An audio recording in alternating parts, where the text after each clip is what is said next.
నమస్తే జనం మనం కార్యక్రమానికి స్వాగతం. ప్రభుత్వాలు వస్తున్నాయి పోతున్నాయి, కానీ పేదవాడికి కనీస అవసరాలు మాత్రం కరువే. ఒకవైపు భాగ్యనగరం విశ్వనగరం దిశగా పరుగులు పెడుతుంటే, మరోవైపు శివార్లలో తలదాచుకునేందుకు వీలు లేక పేదవాళ్లు మురికి వాడల్లో జీవిస్తూ ఇబ్బందులు పడుతున్నారు. ప్రభుత్వం కొన్ని ఇళ్లు కట్టించినా అవి కట్టించిన 3 నాళ్లకే కూలిపోవడానికి సిద్ధంగా ఉన్నాయి. మరి భాగ్యనగరంలో పేదవాడి పరిస్థితి ఎందుకింత దౌర్భాగ్యంగా తయారైంది? రండి శోధిద్దాం ఇవాల్టి జనం మనంలో.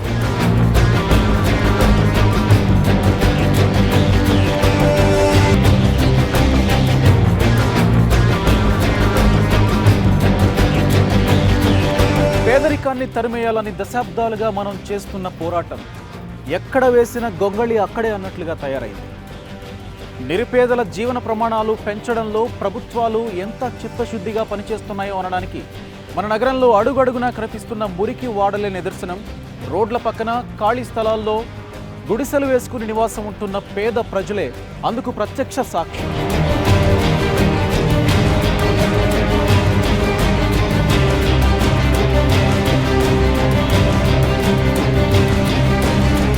భాగ్యనగరం 2 దశాబ్దాల్లో అనూహ్యంగా విస్తరించిన నగరం. ఒకప్పుడు దట్టమైన అడవిలా మైదానంలా ఉన్న ఈ నగరం ఈరోజు కనీసం కాలు మోపడానికి కూడా వీల్లేనంత ఇరుకుగా మారిపోయింది. జనావాసాలతో కిక్కిరిసిపోయింది. బతుకుదెరువు కోసం ఎక్కడెక్కడి నుంచో తరలివచ్చిన వాళ్లంతా భాగ్యనగరంలో సొంతిళ్లు కట్టుకుని దర్జాగా బతుకుతోంటే, పొట్టకూటి కోసం వలస వచ్చిన నిరుపేదలు మాత్రం రోడ్డు పక్కన గుడారాల్లో బతుకీడిస్తూ కనిపిస్తారు. నగరం ఎంతలా విస్తరించినా మెరుగైన జీవన ప్రమాణాలు మాత్రం లేవు. 2 దశాబ్దాల్లో నగరంలో ఎంతో ఆధునికత పెరిగినా అందుకు సరిసమానంగా మురికివాడలు పెరుగుతున్నాయి. ఇవన్నీ పొట్టకూటి కోసం నగరానికి వలస వస్తున్న నిర్వాసితుల సంఖ్యని సూచిస్తున్నాయి. భాగ్యనగరం అంటే బతుకు భరోసానిచ్చే నగరంగానే అందరూ భావిస్తారు. ఏదోలా ఇక్కడ బతికేయొచ్చనే ధీమా ప్రతి ఒక్కరిలోనూ ఉంది. అందుకే నగరంలో ఆకాశ హర్మ్యాలతో పాటు మురికివాడలు కనిపిస్తాయి. ఉమ్మడి రాజధానిగా హైదరాబాద్కు గణనీయమైన ఆదాయం వస్తుంది. ఈ ఆదాయం అంతా ఇక్కడున్న జనసాంద్రతకు నిదర్శనం. మరి ఆదాయం మెరుగుపడినప్పుడు జనజీవన ప్రమాణాలు మెరుగుపడాలి కదా. కానీ ఇక్కడ అది మాత్రం సున్నా. మురికివాడల గణాంకాల ప్రకారం కోల్కతా, ముంబై వంటి నగరాల్లో మురికివాడలు తగ్గుతుంటే, చెన్నై, హైదరాబాద్, విశాఖపట్నం లాంటి నగరాల్లో మురికివాడలు పెరుగుతున్నాయి. హైదరాబాద్ జనాభాలో ప్రతి 3 ఒకరు మురికివాడల్లో నివసించేవారి. ప్రాజెక్టులు, భారీ నిర్మాణాలకు కోట్లల్లో నిధులు శాంక్షన్ చేసే ప్రభుత్వాలు బడుగు ప్రజల జీవన ప్రమాణాల పెంపుపై మాత్రం శ్రద్ధ పెట్టవు. స్వాతంత్ర్యం వచ్చి దశాబ్దాలు గడుస్తున్నా ఇప్పటికీ మెరుగైన జీవన ప్రమాణాలు సాధించుకోలేకపోతున్నాం. నిరుపేదల జీవన ప్రమాణాలు రాజకీయ ఓటు బ్యాంకు అంశగా మారిపోవటమే ఇందుకు కారణం. ప్రభుత్వం మారినప్పుడల్లా పేదల కోసం ఎన్నెన్నో సంక్షేమ కార్యక్రమాలు ఆర్భాటంగా ప్రకటిస్తుంది. కానీ ఆచరణలో మాత్రం దక్కేది అరకొరే. అందుకు శివార్లలో పెరుగుతోన్న మురికివాడలే సాక్ష్యం. ఇప్పటికీ చాలా చోట్ల గుడారాల్లో తలదాచుకుంటున్న వారే కనిపిస్తారు. తాగునీరు దొరకదు, 2 పూటలా భోజనమూ ఉండదు, కనీసం టాయిలెట్, ఇతర సదుపాయాలు ఉండవు. ఫలితం ఎక్కడ పడితే అక్కడ విసర్జన. దీంతోనే రోగాలు, అంటువ్యాధులు తలెత్తుతాయి. నగర జీవన ప్రమాణాలు అధ్వాన్నంగా మారటానికి ఇవే కారణాలు. లీడర్లు వస్తారు, పెద్ద పెద్ద వాళ్ళు వస్తారు. ఆ ఎలక్షన్లప్పుడు ఒకటి వస్తారు, మాట్లాడతారు, వెళ్ళిపోతారు. ప్రచారం అవసరం వస్తుంది అంతే. ఆ డబుల్ బెడ్రూమ్ ఇల్లు అంటున్నారు కానీ ఏదీ లేదు అసలు. ఒక రాపించుకోతామంటారు, అది చేస్తాం, ఇది చేస్తామంటారు. ఒక మనిషి వచ్చి ఇట్లా చూసిపోయింది లేదు. సౌలతే చేయట్లేదు, ఏమి ఇస్తారు చెప్పండి మీరే. కనీసం బాత్రూమ్ లేవు, ఏదీ లేదు. మొత్తం లేడీస్, జెంట్స్ ఒకటే దాని కూర్చోనాల్సి వస్తుంది. వాళ్ళు అవి కానీ సరిగ్గా చేయట్లేదు. ఇంకా మళ్ళీ ఏం అడగానికి ఉంది చెప్పు. वोटिंग कार्ड पूरा आया हमारे को आया, लेकिन घर में शिफ्ट करते बोले घर में नहीं दिया अभी तक. इधर ही गुड़सी लगा के हम लोग खाए इधर. नहाने को मोरी नहीं, वैसे ही आंग नहाना, संडास जाने को बाथरूम में नहीं, मैदान में जाना. कब तक फिरना ऐसा भटकना? ऐसा कर करके 10-12 साल हमारा ऐसा ही चले जा रहा है. भविष्य के बच्चे के भविष्य नहीं, स्कूल नहीं, कुछ नहीं. शाम को काम को जाना, उट्टी बनाना, शाम को घर को आना, खा पी के सो जाना. आज इधर मीटिंग है, बुलाए चलो जाएंगे. आज इधर ये काम है, चलो जाएंगे. ऐसा ही मालूम हमारे को. अब हम तुम्हारे जैसे साहब नहीं, लिखे ले नहीं, पढ़े ले, अनपढ़ आदमी हम. ప్రతి ఒక్కరు నందనవనం అంటే ఒక ఓట్ బ్యాంక్ అనుకుంటారు. ఆ రోజు కోటర్ మందు డబ్బులు పందు అంతవరకే అది. తర్వాత ఎవరిక్కడ చూడడం. ఎందుకంటే స్లమ్ అంటే కూటర్ అంటారు, కానీ ఆ మనిషి స్లమ్లో ఉన్నా కూడా ఆత్మగౌరవం ఉంటుంది మాకు. గరీబీ హఠావో, పేదరికాన్ని నిర్మూలించాలన్న నినాదం కాగితాలకే పరిమితమవుతుందా? భాగ్యనగరంలో ఓవైపు పుట్టగొడుగుల్లా అపార్ట్మెంట్లు వెలుస్తుంటే మరోవైపు మురికివాడలు అలాగే దర్శనమిస్తున్నాయి. ప్రభుత్వాలు చేపట్టిన పేదవాడి గృహ నిర్మాణ పథకాలు ఏమవుతున్నాయి?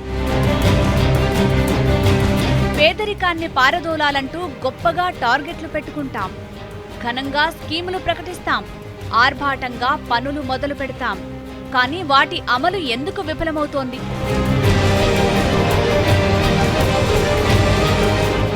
ఇందిరమ్మ గృహాలు, రాజీవ్ గృహకల్ప, అన్న ఎన్టీఆర్ కాలనీ, జేఎన్యూఆర్ఎం, ఇప్పుడు డబుల్ బెడ్రూమ్ ఇళ్లు. ఇలా పథకం ఏదైనా లక్ష్యం పేదవాడికి సొంతిల్లు సమకూర్చటమే. అధికారం మారినప్పుడల్లా స్కీమ్ల పేర్లు మారుతాయి. ఏ పార్టీ అధికారంలో ఉంటే ఆ పార్టీ కార్యకర్తలు, బడుగు వర్గాల ప్రజలకే మేలు జరుగుతోంది. గత ప్రభుత్వాలు కేటాయించిన బలహీన వర్గాల గృహ నిర్మాణ పథకాలన్నీ ఎంత గోల్మాల్గా ఉన్నాయో నగర శివార్లను పరిశీలిస్తే అర్థమవుతుంది. భూమి ఒకరిది, పట్టా మరొకరిది, నివాసం ఇంకొకరిది. ఇలా ఒకే స్థలంపై 3-4 హక్కుదారులు బయలుదేరుతున్నారు. నగరంలో ఖాళీ స్థలాల్లో గుడారాలు వేసుకుని ఉండే పేద ప్రజలు ఓ 10 ఏళ్ల పాటు ఆ స్థలం హక్కుదారులెవ్వరూ రాకపోతే ఆ స్థలాలు ఆక్రమించుకుంటున్నారు. ఓటు బ్యాంకు రాజకీయం, లంచాలకు ఆశపడే అధికారులు కలిసి స్థల కేటాయింపులను ఇష్టారాజ్యంగా చేసేస్తారు. ఈలోగా ప్రభుత్వం మారుతుంది, మరో పార్టీ అధికారం చేపడుతుంది. కొందరు లబ్ధిదారులను ఎంపిక చేస్తుంది, గృహ నిర్మాణాలు మొదలు పెడుతుంది. కాలం కర్మం కలిసేస్తే నిర్మాణాలు జరిగి కేటాయింపులు కూడా జరుగుతాయి. చాలా చోట్ల అసలు నిర్మాణాలే పూర్తి కాని పరిస్థితి. ఏళ్లు గడుస్తున్నా మొండి గోడలు, సగం సగం నిర్మాణాలు కనిపిస్తాయి. జనం మనం టీం నగర శివార్లలోని దిల్సుఖ్ నగర్ ప్రాంతాన్ని సందర్శించినప్పుడు ఇదే పరిస్థితి కనిపించింది. స్థానికుల్లో ఆగ్రహావేశాలు కట్టలు తెంచుకున్నాయి. మండల ఆఫీస్లో అప్లై చేసుకున్నాం, ఆన్లైన్లో కూడా అప్లై చేసుకున్నాం. ఇప్పుడు 6 ఏళ్ల కాంచెలు ఇక్కడనే ఉంటున్నాం, కూలీనాలు చేసుకొని బతుకుతున్నాం. కిరాయి ఇంట్లో ఉండడమే తప్ప మాకు ఇప్పటివరకు గవర్నమెంట్ ఏది కూడా ఇవ్వలేదు ఇల్లు. ఇది పేరుకే నందనవనం. ఇక్కడ ఉన్న పరిస్థితి చూస్తే జిహెచ్ఎంసీ ఉన్న చెత్త వ్యవహారాలు మొత్తం ఇటు కనిపిస్తుంది. మీకు కావాలని చూస్తే గుడిసెలు వేసుకొని ఒక బడుగు బలహీనత జీవితాలు గడుపుతున్నటువంటి, ఒక బాత్రూమ్స్ లేవు వాళ్ళకు, ఒక స్వచ్ఛ భారత్, స్వచ్ఛ హైదరాబాద్ అనుకునే పేరుకే తప్ప ఇక్కడ ఉన్నటువంటి వాళ్ళు బయటనే స్నానం చేస్తున్నారు, ఆడవాళ్ళు బయటనే ఉంటున్నారు. అలాంటి దుస్థితి పరిస్థితి. ఎక్కడి దౌర్భాగ్యం. 70 ఏళ్ల సంవత్సరంలో ఏం జరిగింది మనకు ఇక్కడ వచ్చి? అంత బాధపడుతున్నారు మన పేద ప్రజలు ఇక్కడ. మూసీ నది ప్రక్షాళన కోసం ఆ పరివాహక ప్రాంతంలో ఉన్న వారిని దిల్సుఖ్ నగర్ సమీపానికి తరలించి నందనవనం అనే కాలనీలో ఉంచారు. వారికి ఇళ్ల నిర్మాణ కేటాయింపుల్లో ఎన్నో అవకతవకలు. కొందరికి కొన్నిళ్లు శాంక్షన్ చేశారు, కొన్ని ఇళ్లు ఇంకా నిర్మాణ దశలోనే ఉన్నాయి. మరికొన్ని ప్రారంభానికి నోచుకోకుండానే తగలబడిపోయాయి. ఇల్లు దొరకని పేదలు ఆ సగం సగం నిర్మాణాల్లోనే నిత్యం అవస్థలు పడుతూ బతుకు జీవితాన్ని కొనసాగిస్తున్నారు. ఎక్కడో వివాదం ఉంది. తెలుగుదేశం ప్రభుత్వం హయాంలో కుటుంబ నియంత్రణ ఆపరేషన్లు చేయించుకున్న వారికి ఉచితంగా ఇళ్లను ఇస్తామని ప్రభుత్వం తమ కేటాయింపులు జరిపిందన్నది స్థానికుల వాదన. అదే నిర్మాణాల్లో ఉండేందుకు మూసీ నిర్వాసితులకు అనుమతులొచ్చాయి. ఇక్కడ ఎవరు సరైన వారు, ఎవరు నకిలీ అన్నది తేల్చటం బ్రహ్మప్రళయమే. ఇద్దరూ పట్టాలు, కరెంటు బిల్లులు, నీటి బిల్లులు చూపిస్తున్నారు. ఫ్యామిలీ ప్లానింగ్ మొగోడు, ఆడ, ముసలి, ముడుగాని ఏం చూడలేదు. వాళ్ళది ఏంది టార్గెట్ 55 లోపల ఆపరేషన్ చేయాలి. 70 ఏళ్ళు 80 ఏళ్ళు కూడా ఆపరేషన్ చేసారు. 80 ఏళ్ళు కూడా ఆపరేషన్ చేసి పట్టాలు ఇచ్చారు.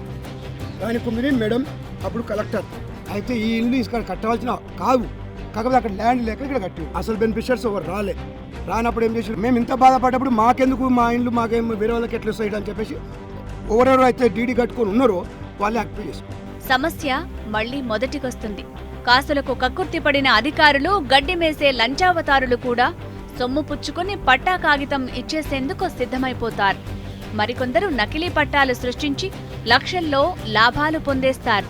చేతిలో పవరుంది కదా అని ఓ స్టాంపు కొట్టేసి పట్టా ఇచ్చేసి వదిలేస్తారు. ఇక భూమి తనదేనంటూ బయలుదేరుతాడు సదరు నివాసితుడు. ఏళ్లు గడుస్తాయి, ఇంకెవరో వస్తారు, ఆ స్థలం నాదంటారు. ఈలోగా ఈ స్థలం తనదేనని, తనకు పట్టా ఉందని ఇంటి పన్ను, నీటి పన్ను, కరెంటు బిల్లులు కడుతున్నామని వాపోతారు ఆ ఇంట్లో ఉండేవారు. శివార్లలో నిత్యం జరుగుతున్న సంఘటనలు ఇవే. ఇట్లాంటి గరీబులకు ఏమవుతుందంటే వీళ్ళ దగ్గరకు వచ్చే లోపల పేపర్లు వస్తలేవు, మధ్యలో ఉన్న కాడికే పేపర్లు పోతున్నాయి, మధ్యలో లేదు వింటున్నారు. ఇప్పుడు వీళ్ళకి వచ్చిన పట్టా వస్తుంది, ఆ పట్టా వీళ్ళు అవసరానికి అమ్ముకుంటారో తెలియదు, మళ్ళీ వీళ్ళ దగ్గర గుంజుకుంటారో తెలియదు. అవే కబ్జాలు వీళ్ళు పోయి స్వతంత్రంగా కబ్జాలు చేశారని ఈ పబ్లిక్ని భయపడించి అవి పేపర్లు తీసుకొని వాళ్ళు దున్నుకుంటారు సార్. అది అలాంటి అమ్ముకున్నదంట ఇల్లు, మేము ఉన్న ఇల్లు అమ్ముకున్నదట. ఏమో తెలంగాణ దాకా పొద్దుని ఇస్తలేరు, అన్నని ఇస్తలేరు. ఆయన మీకు కాలు మొత్తా కట్టు కాలు పెట్టనిస్తలేరు, కన్ను నీరు ఓడిస్తలేరు. ఎందుకు ఖాళీ చేయమంటారు? వాళ్ళదంట ఇల్లు అమ్ముకున్నదంట, మన అమ్మ అమ్ముకున్నదంట. ఎవరికో 2,50,000 అమ్ముకున్నదంట. మరి అమ్ముకున్న గవర్నమెంట్ సొమ్ము కాళ్ళకి ఎందుకు మాకు లేదా? నగరంలోని దిల్సుఖ్ నగర్ ప్రాంతంలో వాంబే గృహాలు, నందనవనం కాలనీని పరిశీలించేందుకు వెళ్లిన జనమనం టీంకి ఆశ్చర్యం కలిగించే వివరాలు బయటపడ్డాయి. ఇల్లొక్కటే, కానీ దానిపై హక్కుదారులది మరో వాదన.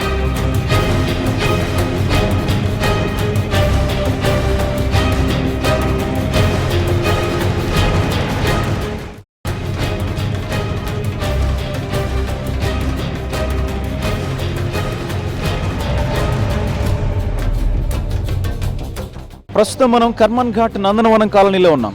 పేరుకే ఇది నందనవనం, కానీ ఇక్కడ అడుగడుగున పేద జీవుల బతుకులు మనకి స్పష్టంగా కనిపిస్తూ ఉంటాయి. బడుగు జీవులకు ఇళ్లు కట్టిస్తామని హామీలు ఇచ్చిన ప్రభుత్వాలు ఆ హామీలను తుంగలో తొక్కాయనడానికి ఇక్కడ కనిపిస్తున్న సగం కట్టిన ఇళ్లే నిదర్శనం. ప్రస్తుతం అసలు ఇక్కడ ఉన్నటువంటి వాసులు ఎక్కడి నుంచి వచ్చారు, వాళ్ళు ఎదుర్కొంటున్న కష్టాలేంటి, ప్రభుత్వాలకు వీళ్ళకి ఎలాంటి హామీలు ఇచ్చాయి, ప్రస్తుతం పరిస్థితి ఎలా ఉందో వాళ్ళని అడిగి తెలుసుకుందాం వాళ్ళ మాటల్లోనే. మేము 98లో కుటుంబ నియంత్రణ ఆపరేషన్ చేపిస్తున్న కాలనీలు ఇవి. 2 పిల్లలకు ఆపరేషన్ చేపించి గతంలో మాకు తెలుగుదేశం గవర్నమెంట్ ఉండే, మళ్ళీ కాంగ్రెస్ గవర్నమెంట్ పోయింది, తెలంగాణ గవర్నమెంట్ వచ్చింది. ఇవి ఇట్లే ఆగిపోయినాయి. ఇప్పుడు మళ్ళీ మేము దాంట్లో 21,000 డీడీ కట్టాలని కూడా దానికి కూడా తయారున్నారు. మళ్ళీ తెలంగాణ గవర్నమెంట్లో మనం డీడీలు కట్టే లేదు, మేము ఫ్రీ కట్టిస్తున్నాం. డబుల్ బెడ్రూమ్ అనేది సమస్యలు ఆగిపోయినాయి. ఎంతకాలం నుంచి ఉంటున్నారు మీరు? మీ సమస్య ఏంటి? నేను ఉన్నప్పటికీ 12 సంవత్సరాలు, కానీ పేద ప్రజలకు ఇండ్లు కట్టించినాయి వాస్తవమే. ఇక్కడ అంతా పగిలిపోయి ఇండ్లన్నీ డ్యామేజ్ అయినాయి, అవి పట్టించుకునే వాళ్ళు లేరు. ఇండ్లు కట్టేవి కూడా ఆపేసిండ్రు. ఆపరేషన్ వాళ్ళకు కూడా ఇండ్లు ఇస్తారని కూడా 300 ఇండ్లు ఇచ్చేది ఉంది, అవి కూడా ఇవ్వలేదు. మేము చెప్పడం కాదు, మీరు చూడండి మీ కళ్ళారా చూసి అన్నీ ఏం జరుగుతుంది ఇక్కడ అని కొంచెం మీరు చర్య తీసుకుంటే తొందరగా ఇక్కడ ఈ పేద ప్రజలకు అందరికీ ఇల్లు కట్టిస్తే మా ప్రజలు కూడా సంతోషిస్తారు. 1998లో మూసి లీవర్ నుంచి వరదాబాద్లో మమ్మల్ని తీసుకొచ్చింది. అప్పుడు హైకోర్టులో 1999లో సులోచనబాయి పట్టదారు మీద మేము ఫైట్ చేసి ఆర్టీఓ ఒక దేవసేన బన్వర్లాల్ కలెక్టర్ గారు మేము ఫైట్ చేసి ఈ వేకేట్ ఉన్న పట్ట ల్యాండ్ మా హ్యాండ్ ఓవర్ చేసుకొని వాళ్ళ కాంపెన్సేషన్గా డబ్బులు ఇప్పించి నందనవనం మళ్ళీ నందనవనం వాళ్ళకి ఇవ్వాలి అని ఆ రోజు ఇండిపెండెంట్ హౌసెస్ కట్టారు. తర్వాత వాంబే పథకం వచ్చింది. వాంబే పథకంలో కొన్ని గృహాలు కట్టారు. తర్వాత మన కాంగ్రెస్ ప్రభుత్వం వచ్చి 9 ఏళ్ళ పాలనలో 1816 ఇళ్ళు జేఎన్ఆర్ఎం ఇల్లు కట్టడానికి స్కీమ్ తీసుకొని వచ్చింది. హైదరాబాద్ జిల్లా కలెక్టర్ నవీన్ మిట్టల్ గారు ఉండే, అప్పుడు హనుమంతరెడ్డి ఆర్డీఓ గారు ఉండే, శేషు కుమార్ అని సైదాబాద్ మండలి ఎంఆర్ఓ గారు ఉండే. అప్పుడు మా దగ్గర 600 కుటుంబాలలో గుడిసెలేసుకొని నివసిస్తుడు. అప్పుడు ఇల్లు రాలే వాళ్ళకు. ఆ కలెక్టర్ గారు ఏమన్నారంటే మీరు గుడిసెలు తీయండి, మీకు పొజిషన్ సర్టిఫికేట్ ఇచ్చారు. మాకు వాళ్ళే వచ్చి వాళ్ళే ఎస్సీఎస్ కాపీ చేసారు, వాళ్ళే మొత్తం లీగలైజేషన్ వాళ్ళే చేసుకున్నారు. ప్రతి గుడిసె తీసి ప్రతి గుడిసె కాడ ఫోటోలు పెట్టారు. మాకు 207 ఇల్లు ఇచ్చారు, మిగతా 179 ఇల్లు ఇవ్వాలి. ఆర్టీఐ కింద ఆర్డీఓ గారు గత సంవత్సరంలో మాకు ఇచ్చారు కాపీ, మీ పేర్లునే బాబు అని. ఇంతవరకు దీని అలాట్మెంట్ మాకు ఇవ్వడం లేదు. ఈ ఇండ్లు వేకేట్ ఉన్నాయి, 212 ఇండ్లు వేకేట్ ఉన్నాయి. ఆ ఇళ్ళలో ఇల్లీగల్గా కబ్జాలు పెడుతున్నారు.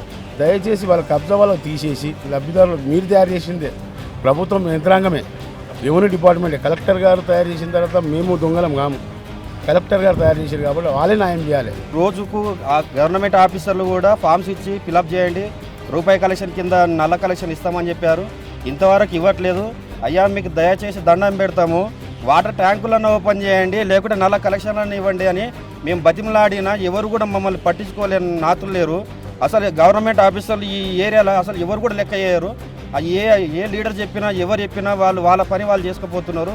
ఇప్పుడు మనం ఇంకో ప్రాంతంలో ఉన్నాం. ఆ ప్రాంత వాసుల కష్టాలు ఎలా ఉన్నాయి? ఇళ్లలో అయితే ఉంటున్నారు, కొంతమంది దళారులు మధ్యవర్తులు వచ్చి వాళ్ళని బెదిరిస్తున్నట్లుగా వాళ్ళు చెప్తా ఉన్నారు. వాళ్ళ సమస్యలంటూ వాళ్ళ మాటలను తెలుసుకుందాం.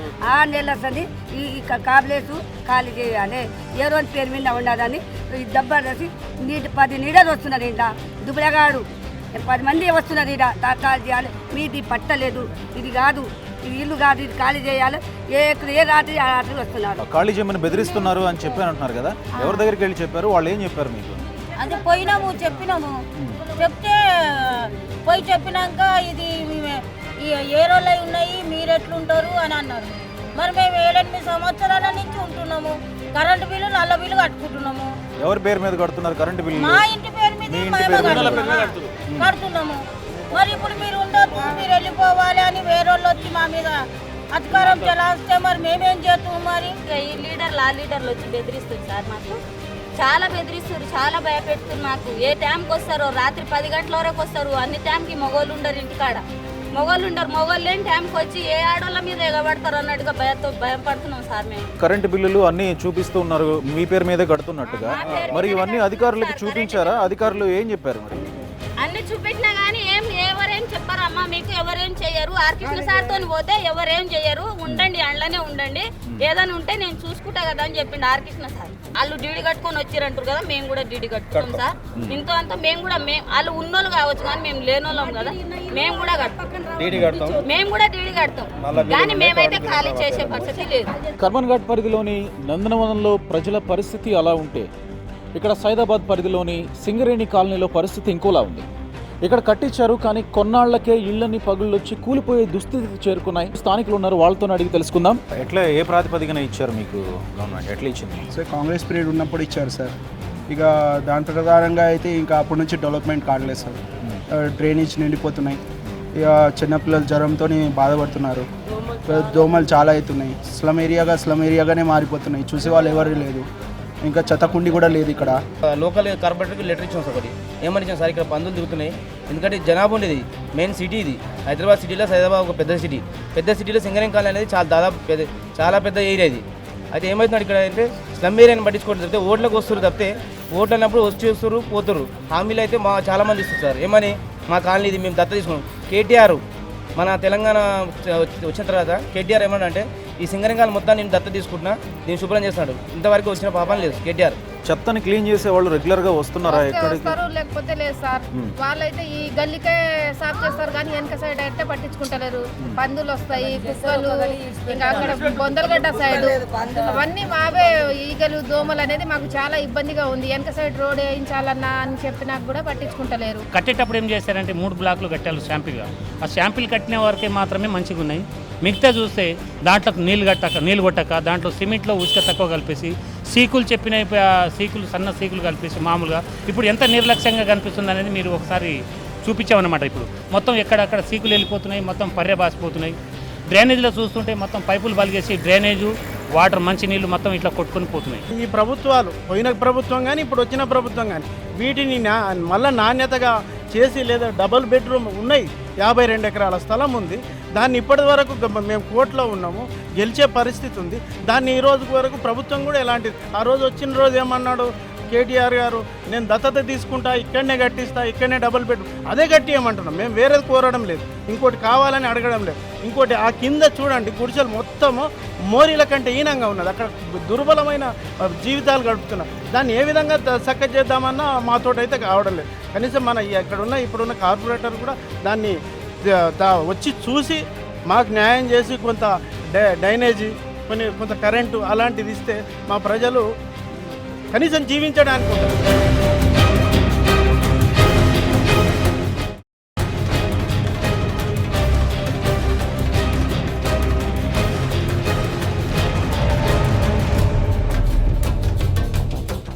అధికారుల ధనదాహం, కాంట్రాక్టర్ల ఇష్టారాజ్యం వెరసి బలహీన వర్గాల గృహ నిర్మాణ పథకం నీరుగారుతోందా? పేదలకు నాణ్యమైన 10 కాలాల పాటు నిలిచే గృహాలు కట్టించాల్సింది పోయి ఇలా నాసిరకంగా కట్టిస్తే నిర్మాణాలు నాసిరకంగా ఉండక కొద్ది రోజుల్లోనే కూలిపోక ఏమవుతాయి?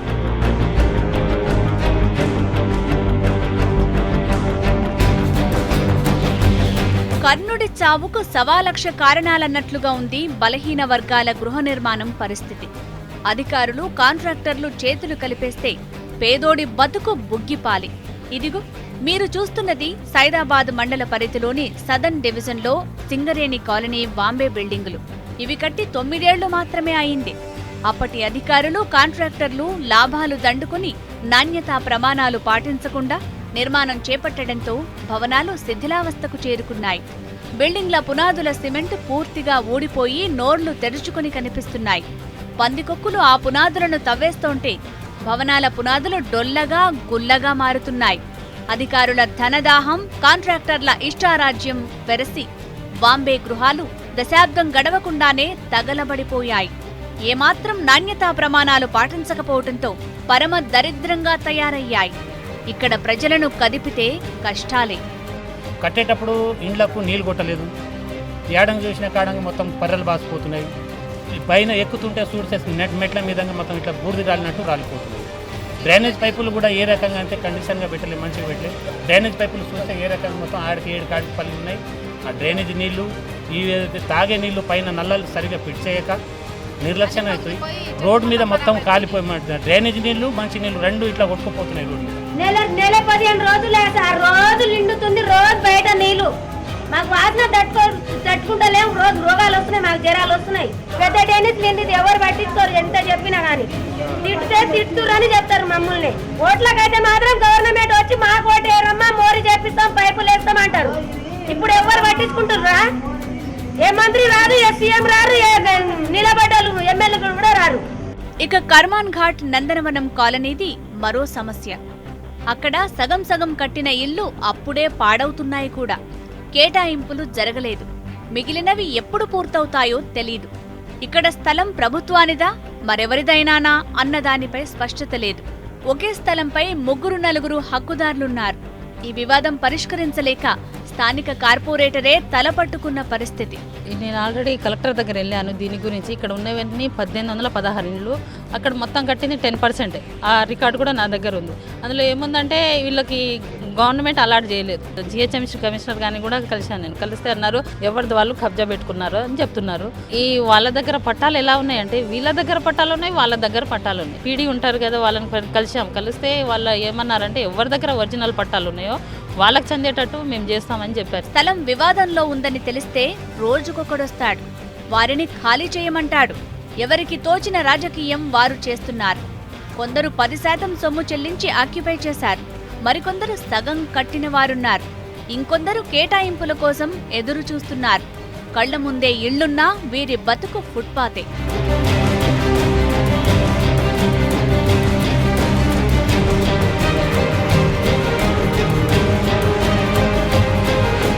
ఇక్కడ ప్రజల నిర్లక్ష్యం, బాధ్యతారాహిత్యం కొండంత. ఉచితంగా పొందిన ఇళ్లను ఎంత బాధ్యతగా కాపాడుకోవాలి? అక్కడ ఏ ఒక్కరికి పరిసరాల పరిశుభ్రతపై శ్రద్ధ లేదు. కింద నుంచి సఫాయి కార్మికులు పనిచేస్తుంటే పైనుంచి వారిపైనే చెత్త పడేసే ఘనులున్నారిక్కడ. పరిసరాల పట్ల ఏమాత్రం బాధ్యత లేని తత్వం వీరిది. కట్టిన ఇళ్లను సరిగా కాపాడుకోలేనంత లెక్కలేనితనం వీరిది. ఇక్కడ చూడండి, పరిసరాలు ఇంత అపరిశుభ్రంగా ఉంటే స్వైన్ ఫ్లూ, డెంగ్యూ అంటు రోగాలు వ్యాపించక ఏమవుతాయి? ప్రజారోగ్యం పడకెయ్యక ఏమవుతుంది? వ్యాధులు పెచ్చరిల్లినప్పుడు ప్రభుత్వం ఏం చేస్తోందంటూ నిలదీసేవారు పరిసరాల పరిశుభ్రతపై తమ బాధ్యత ఎంత అన్నది ఆలోచించరా? ఇంటిని, చుట్టుపక్కల పరిసరాలను ఎవరికి వారు ఎప్పటికప్పుడు శుభ్రపరుచుకుంటే ఈ దుస్థితి వస్తుందా? పైప్ లైన్లు పాడైపోతే బాగు చేయించుకోరు, ట్యాంకులు నిండిపోతే క్లీన్ చేయించుకోరు. అదే నిర్లక్ష్యం. ఒక్కరి నిర్లక్ష్యం చుట్టుపక్కల వారికి పెనుశాపం. ఊకిన తర్వాత ఇప్పుడు నేను ఊపుతా కదా సార్, జాడు కొడతా కదా పొద్దుగాల, కొట్టిన తర్వాత ఇప్పుడు మళ్ళీ మధ్యాహ్నం వరకాల మొత్తం రేపు పొద్దుగాల వరకు అట్నే పడిపోతుంది. చెత్త మొత్తం అట్నే ఉంటుంది. డ్రైనేజీలు అట్నే వంగిపోతాయి. వాటర్ మొత్తం బయటికి, అసలు గవర్నమెంట్ కట్టించింది వాటర్ లోపలి కుట్టట్టు కట్టించింది. వీళ్ళు మొత్తం పొక్కలు మొత్తం బయట కట్టారు. బయట కట్టి మొత్తం వాటర్ మొత్తం ఇచ్చిపెట్టారు. మేము ఇచ్చిన డబ్బాలు వాళ్ళ ఇళ్ళల్లో కారం పొడి, మళ్ళీ నీళ్ళు పోసుకుంటాం, బాత్రూంలో వాడుకుంటాం అంటున్నాను. కానీ తడిపొడి చెత్త ఓడేసలేడు. అమాదన ప్యాకెట్లు కడుతూ వేస్తారు. ఈరోజు మున్సిపల్ వాళ్ళు పారిశుద్ధ కార్మికులు చెత్త తొలగించిపోతారు. మళ్ళీ రేపు యథావిధిగా వచ్చేసరికి పైకే లేస్తున్నారు. వాళ్ళు ఊడుస్తుండే వాళ్ళ మీద కొబ్బరి బొండలు వేయడము, వేడివేడి గంజి వేయడం, వాళ్ళకు రక్షణ లేదు. పబ్లిక్లో అవేర్నెస్ ఎప్పుడైతే వస్తుందో అప్పుడు కాలనీ నీట్గా ఉంటుంది. అధికారులు తిరిగిపోతారు, అధికారులు తొలగిస్తూ ఉంటారు. మనం వేస్తూ ఉంటే మళ్ళీ చెత్త జామ్ అవుతుంది. అది మనం చెత్త వేయకుండా చెత్త బుట్టలు కూడా ఇచ్చినాం. కొంతమందికి చెత్త ఆటో పెట్టినాం.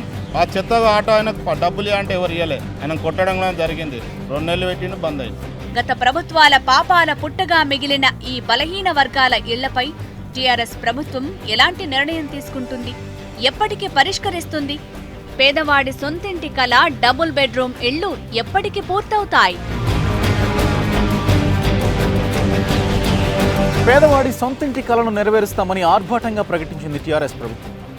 1-2 చోట్ల తప్ప మిగిలిన చోట్ల డబుల్ బెడ్రూమ్ పథకం పడకేసింది.